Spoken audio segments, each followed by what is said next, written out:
whoa, whoa. I put back gas in the cardio, watching it came from the factory. Whoa, whoa. Jumped out the race with the stars, the freshest nigga in the whole galaxy. Whoa, whoa. In high school, I had more money than everybody, including the faculty. Whoa, whoa. The money's so dirty, but the way we stack it up is so immaculate. Whoa, whoa. Got a new chopper, I can't wait to use. Burn a nigga like calories. Whoa, whoa. She like Chanel, she like Celine. She hold a dope, so she on the team. He can't talk right now, he on the beam. Digital scales, money machines. Making shit happen, I ain't got time to dream. I'm too busy making shit happen, I ain't got time to dream. Nah, she want my heart, but I don't even know if I got one. I ain't ran into another nigga like me yet, not one. Too many chains on my neck and there's too many bitches, that's all on my job. I got a little bitch in the projects, I go every now and then just to get top. I found a little brother, he went to school with me back in the day, at Corey Miller. Back when they used to call me Hiller, ran from the school police and threw the pistol. I buy Chanel, I buy Celine, they raided her spot, she didn't say a thing. The AR-15 came with a bing, the paperwork came with this ring. Certified. Yes, is that different, they hit a little harder, just look at the clarity. Whoa, whoa. Them bitches be stealing, but got some good pussy, them hoes, some savages. Whoa, whoa. I fucked them one time, never answered the phone again. Welcome back, eSIM Studios. I apologize for the late start. Typically, I'm going to try to get these going around 4 p.m. Central Standard Time. Trying to every day. I've been at it for the last 3 or 4 days, so we're making progress. But I had to update my computer last second, and then had to add some files and stuff like that for the live stream today. So I do apologize, running a little bit behind schedule, but that will not affect the big news that we got today in numerous different areas, right? So let me get into jumping right into it. Oh, another thing too, I'm gonna do right after this live stream, I'm recording a case review for the Pixel 8 Pro. Now, this is a bumper. If you remember, maybe 3 or 4 years ago, these were really popular, like with the Nexus 5, Nexus 4, old school Nexus devices, Google devices. These bumpers were popular, right? So it's just the border. There's no backplate or anything, but it requires a couple little tiny screws, and I have a back cover for it. So after this, we will record the Pixel 8 Pro bumper review. But let's get into the news right now. I got some music playing in the background, some new music. That's one of the things I was updating. So I do have it okayed through monetization. So hopefully there will not be any issues there. I got the okay on the music. So let's get into it. Bunch of news coming out now. Some of it has to do with CES news. Some of it has to do with Samsung news. And we're going to start with that because that's probably the biggest news of the day, right? The S24 Ultra is being released here in just a few days. So let me get the screen set up for sharing. Let's see. Let me go to present, share screen.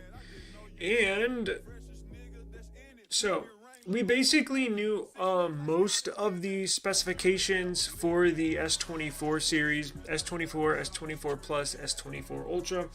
It's basically the biggest, minus the iPhone obviously, the biggest phone launch of the year. Probably the second most popular phone besides the iPhone, but we're not really iPhone heavy here, basically Android when it comes to phones. However, we did get some news coming out today, so all of these specs were confirmed, all of them from top to bottom, and we're about to check them out. Now I think we got about 90% of it correct. Now there's one or two things that is news today that we did not see coming. So I actually put a report out, what was it, I think 2 days ago, say about the Exynos processor and how Samsung is only going with the Snapdragon 8 Gen 3. Now, that's basically, well, that is true. However, there's a little twist to it. So I confirmed that the S24 Ultra was going to have the Snapdragon 8 Gen 3 worldwide, that they were not going to put the Exynos processor inside the S24 Ultra. That part I got right. However, what the twist was, I still didn't know about the smaller models, right? The regular S24 and the S24 Plus. And here's the deal with that. They are going to get Exynos. So it looks like the S24 and S24 Plus are going to have Exynos processors in Europe. Yeah, that sucks. In Europe. So if you're in Europe and you're planning on getting an S24 or S24 Plus, obviously the decision is up to you. But I would try to stay away. Or if you want an S24 and S24 Plus with a Snapdragon 8 Gen 3, look to buy an unlocked model, America model. The bands should work, right? Your SIM card, if you're in Europe, you want S24 Plus, but you don't want the Exynos processor. Now, this is only in Europe. So if you buy an S24 or S24 Plus in Australia, it'll have the Snapdragon. If you buy the S24 or S24 Plus in the Philippines, it'll have the Snapdragon. Only in Europe are they putting the Exynos processor. Why? I have no idea. But I would suggest you look for an unlocked model. Preferably, I guess, from the US, right? I don't know about the other countries, but the bands and the frequencies from your European SIM card should work. Like 90% of them should work for you in Europe. Obviously, you got to worry about taxes and import fees and stuff like that. But we got confirmed today as well that my report was true a couple days ago, that the S24 Ultra series, just the Ultra, will use Snapdragon 8 Gen 3 globally. So even in Europe, the Ultra will come with the Snapdragon processor. I don't know why they're doing this, but it is what it is. Now, there are significant camera improvements that are specifically only going to be found on the S24 Ultra. Sort of like the Pixel 8 Pro has specific camera features that are not seen on the smaller Pixel 8. Like the video boost and the night sight video is not on the smaller Pixel 8. Only the Pixel 8 Pro. And it looks like Samsung is going to do a few of those features are going to be exclusive to the Ultra device. Plus it helps when you have a 200 megapixel camera on the Ultra, right? All models are going to support 8K resolution for video recordings. Here's what I'm thinking. I'm assuming that the S24 Ultra, one of the only features that'll have that the other smaller models will not have, is probably the Magic Eraser in video mode. I'm assuming that'll be for the S24 Ultra only. What else did we see here?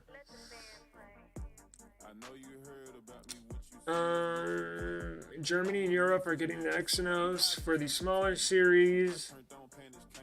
Now, it did score decent on the Geekbench score, the Exynos, the 2400. So they have made an improvement upon the older Exynos CPUs. However, it's still not quite on the level of the Snapdragon 8 Gen 3. Now, what else we got? So here, these are the official specs, right? S24 is going to have a 1080p, the small one, 6.2-inch 1080p plus screen, while the S24 Plus is going to be a 6.7-inch WQHD resolution, and it will be capable of 120 Hz. All three models, 24, 24 Plus, 24 Ultra, are all getting LTPO2 displays, meaning it'll ramp up to 120 Hz all the way down to 1 Hz. Basically, when the screen is off and or you have like a what is it called, always on display, that'll ramp down to 1 Hz to save battery life. And yes, the Ultra will have a flat display. We've known that for a while. All models are going to be equipped with brand new Gorilla Glass armor. It's the basically second generation. Gorilla Glass doesn't really stick with names that much, because they went from Gorilla Glass and they went up to like 1, 2, 3, 4, 5. Then they switched to Victus, Gorilla Glass Victus 1, 2, which is their current one. And now they're ditching the Victus name and they're going on Gorilla Glass Armor, which all 3 models will get the new Gorilla Glass Armor. And I believe all models are getting the titanium frame. I don't think, because that was one of the other things. I knew the Ultra was getting the titanium frame, but I didn't get confirmation that the smaller version and the Plus version were getting a titanium frame. But I haven't seen anything saying otherwise, so I'm assuming the smaller ones are getting the titanium mid-frame as well.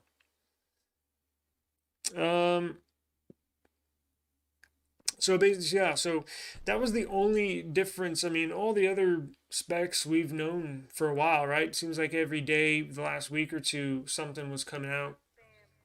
But, so basically, here you have it. The S24 series is ready to go. We still have another, 8 days?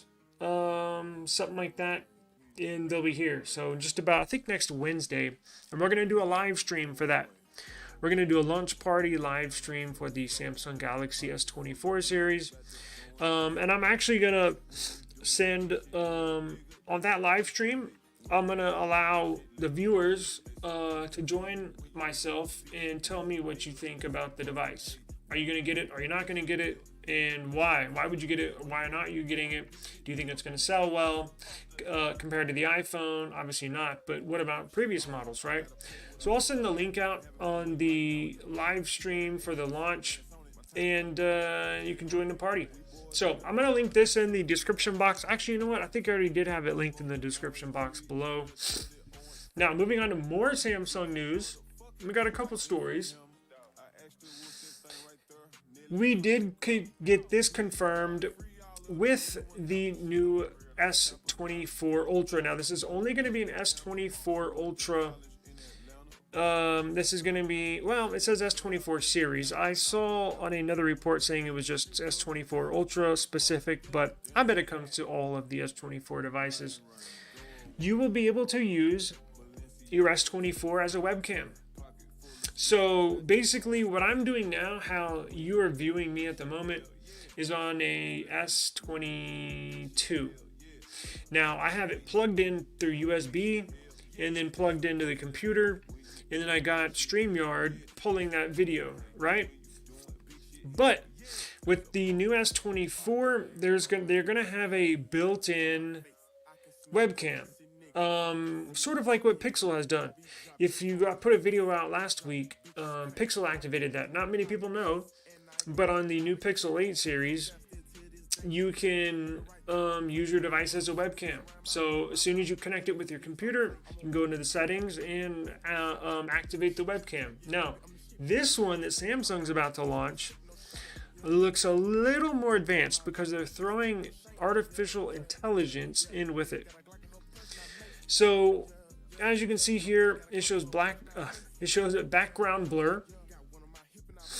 It shows auto framing. That is, and those are options that you basically have to enable on your whatever device you're streaming from. Okay. So if I was gonna enable background blur and auto framing doesn't even exist on StreamYard. I can do background blur, but I have to activate it through StreamYard. What Samsung is saying, that's going to be built in to the device, where you can blur your background, change background, and then also auto framing. So if you take a step back, you move this way, you move that way, the camera will actually follow you to a certain extent, right? It's going to have a angle to where it can view you from, but it'll track you. So Samsung has announced a new feature that turns its excellent phone cameras into high-quality webcam. This feature previously seen in the beta version of One UI. The webcam feature lets you switch between front and rear cameras and apply special effects like auto framing and background blur.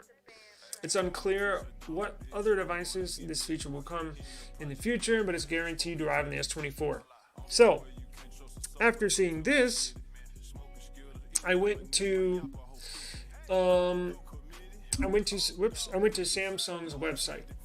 Their website, they did put out a press release for this. I'm going to share this press release with you. So what Samsung is calling this is intelligent connectivity. Samsung is also releasing their new Galaxy Book 4 series. A smoother, smarter, more adaptable experience, right, with Samsung and Microsoft. And the whole webcam feature gets included in this intelligent connectivity features. So what basically Samsung and Microsoft are doing is making everything sync and connect seamlessly. As you know, Apple has a stronghold on basically. They're the leader in having everything sync up together, right? It's their ecosystem. So if you have an iPhone, it syncs up perfect with your MacBook, with your iPad. You can share files seamlessly all throughout. I mean, it's perfect, right? So that was one of the major issues. And not necessarily, I guess it was an issue. Especially I had a big problem with it. Not the Apple thing, but the Android side, right? Because it's like it's a free-for-all in the Android world where if you had a Samsung phone and then you had a Samsung Galaxy Book, oh man, it's awesome. Everything syncs up just like it would be for an iPhone and a MacBook. Well, I actually had a Galaxy Book, and I did not like it. It overheated, and it was not a good experience, so I got rid of it. But for the few months that I did have it, it was awesome. It looks like the tide is turning with the connectivity, because Samsung is saying they're working with Microsoft. Now, as you know, Microsoft applications come pre-installed, a few, on Samsung phones. So Samsung and Microsoft already have a close relationship, and they're making it even closer. Now they're going to make certain intelligent, intuitive, AI-capable connections between Galaxy, Samsung phones, Samsung computers, and Microsoft. Samsung put a press release out. Was this today? Yeah, it was today. Again, as I mentioned, they're calling it intelligent connectivity. Now, it'll include all of the new Galaxy devices, the Galaxy Book 4 series, the Galaxy S24 series, and the Galaxy Tab S9 series. No word on older devices as far as the S23, S22 series, or a Tab S7, but I can promise you they'll open that up to older devices probably in the next month or two. They're just making it exclusive for the brand new devices, which it sucks, but I get it, right? They're just trying to bump the sales. As long as they release it here in a month or two for older devices, I don't really care. But so, and right here you can tell, transform your smartphone into a powerful PC camera. The Galaxy Book 4 series now empowers you to turn on your phone camera into a PC webcam. Now, check this out. It does say Galaxy Book 4, but it will work for all Windows devices. They're just trying to sell their Galaxy Book 4. It will come to all Microsoft devices. So you just plug your Samsung phone in, and away you go. It'll make it real easy, I can promise you that. And now it says, what else we got here? Easy camera switching lets you stay mobile and flexible without needing to adjust your PC at all. You can also apply a variety of features from your phone to your call. including background blur, auto framing. Cool. Okay. So, oh, here we go. Let's see if I mentioned some devices down here. Plus, pairing your Galaxy Book 4 with other Galaxy devices beyond smartphones, you can take your PC experience even further. For example, you can turn your Tab S9 as a monitor for your PC so you can maximize productivity. Galaxy Buds 2 Pro.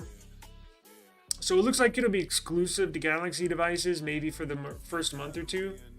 And then, as I mentioned, after 30 to 60 days, they are going to open it up to all Microsoft PCs and laptops. Now, I do have a interesting update for you. Speaking of press releases, right? So this made big news. This is a huge resolution, right? Going back to pain in the asses and stuff not syncing up. This was enormous news to me, myself, and I, but the tech world, more specifically Android users, Windows users. This was a major issue, file sharing. So not only is Microsoft and Samsung pairing together to make the experience more better when you're using a Windows PC and a Samsung device, but Google put out a press release today. And what do you know? Quick Share and Nearby Share are going to merge. That's right. So if you're an Android user, you know what Quick Share is, right? Whenever you share a file, when you hit the share button, you'll get a number of options, right? Nearby Share is like the very first option, followed by your messaging, Photos app, and stuff like that. Well, if you're a Samsung user, you know Samsung has Quick Share, which is similar to Google's Nearby Share, but it's also similar to Apple's, AirDrop?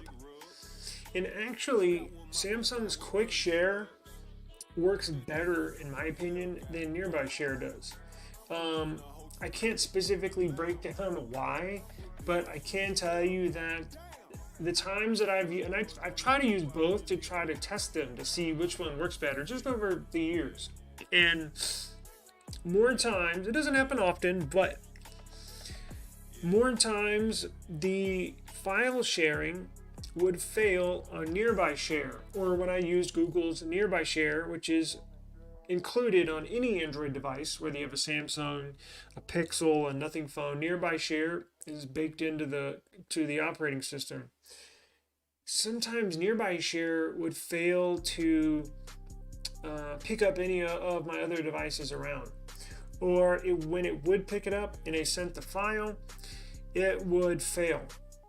Now, with my experience using Samsung's Quick Share, never have any issues.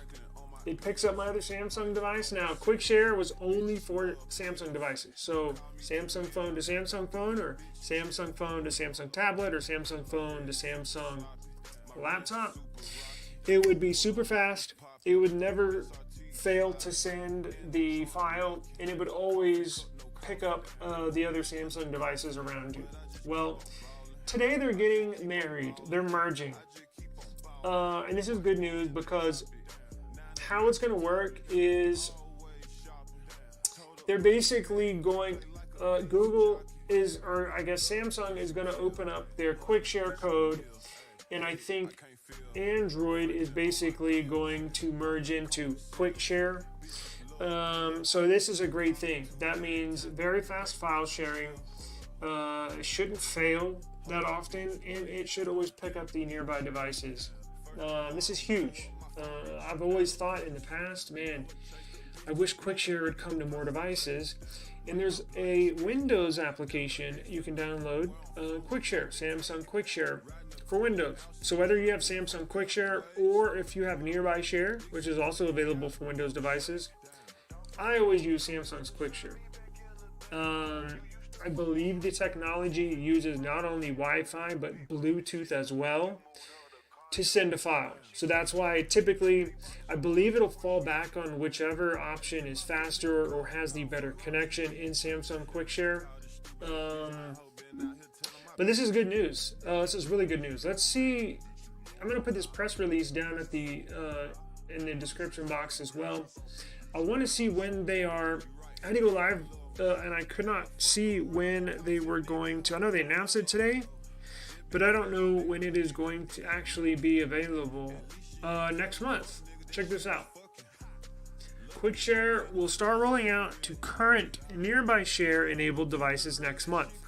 So there's nothing you have to do. You don't have to update your phone. You don't even have to update your app. This will be done in the background automatically. But over the next few weeks, just keep an eye on your nearby share.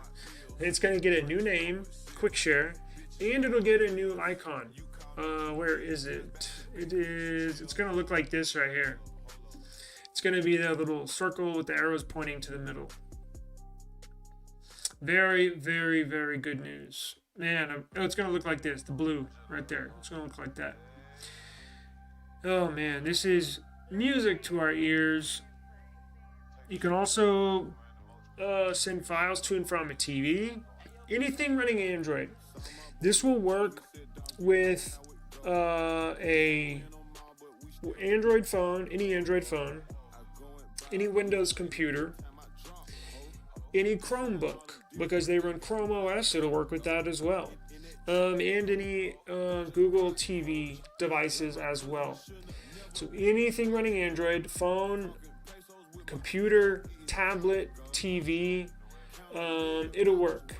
So this is just another iteration of Android evolving, right? There's no sense in having two separate QuickShare things. This was only a matter of time before they merged, and very good news. So we have that good news as well.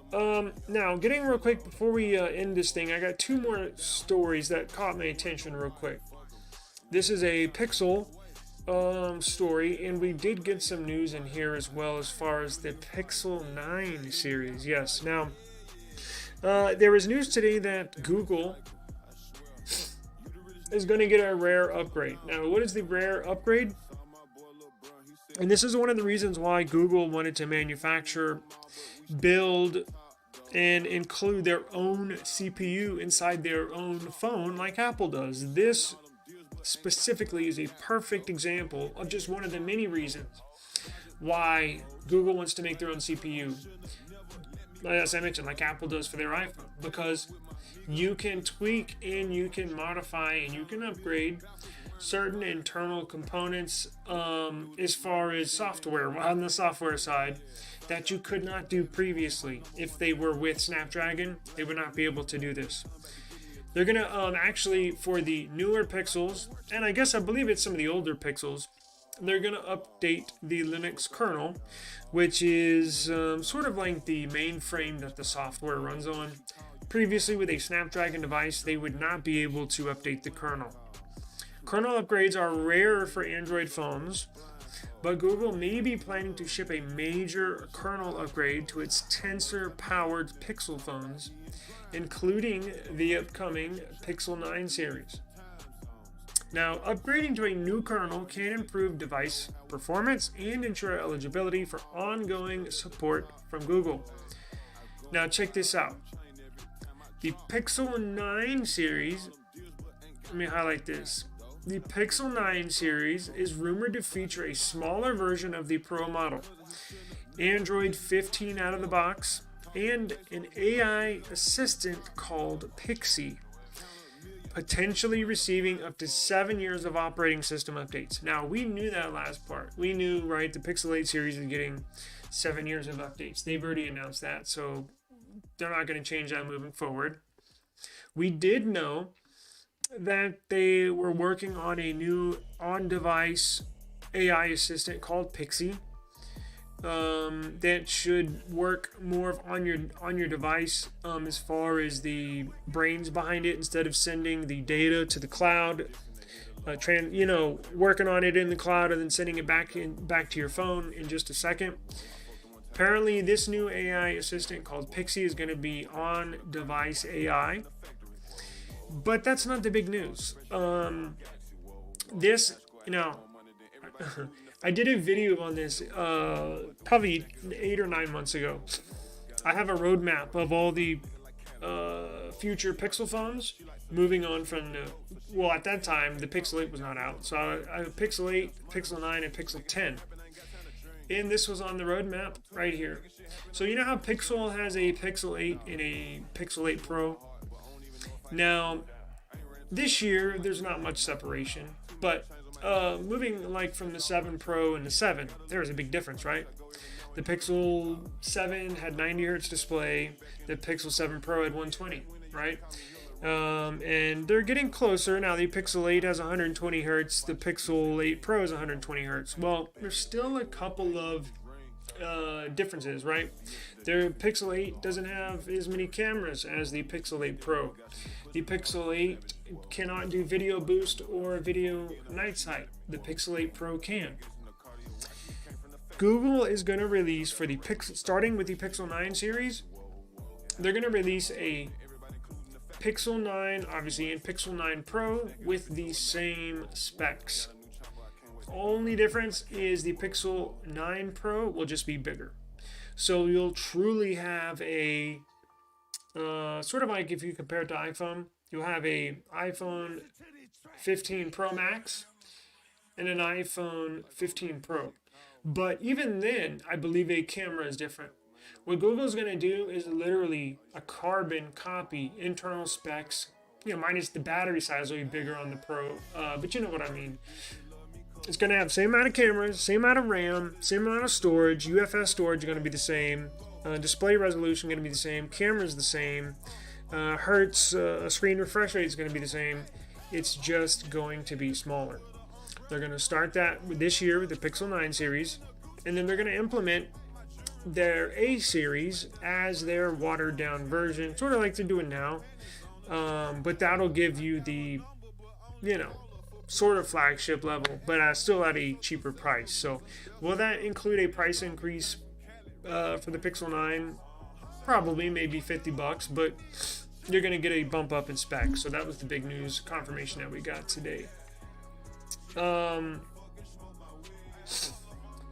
So moving on, I don't want to spend too much time. I'm going to link this in the description for y'all if y'all want to dig into that. But there's the one last thing that caught my eye at CES. Now this is crazy, right? And when I say crazy, absolutely crazy, right? Watch this.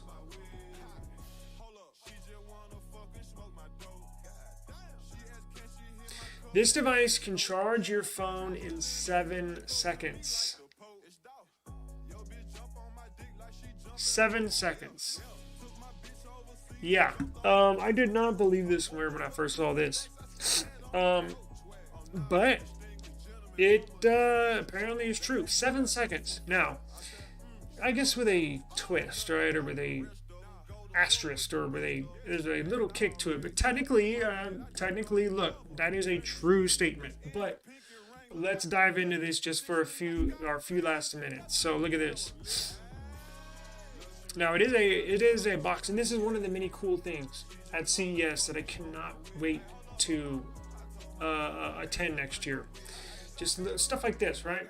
So look, when it comes to smartphones, there's one aspect, okay, blah blah blah, but how does this work, right? Where did I see this? Right here, check this out. They unveiled a device named Swappery, and it can charge your phone in 7 seconds. It doesn't work like charging your internal battery from 0 to 100. So here's the little twist, right?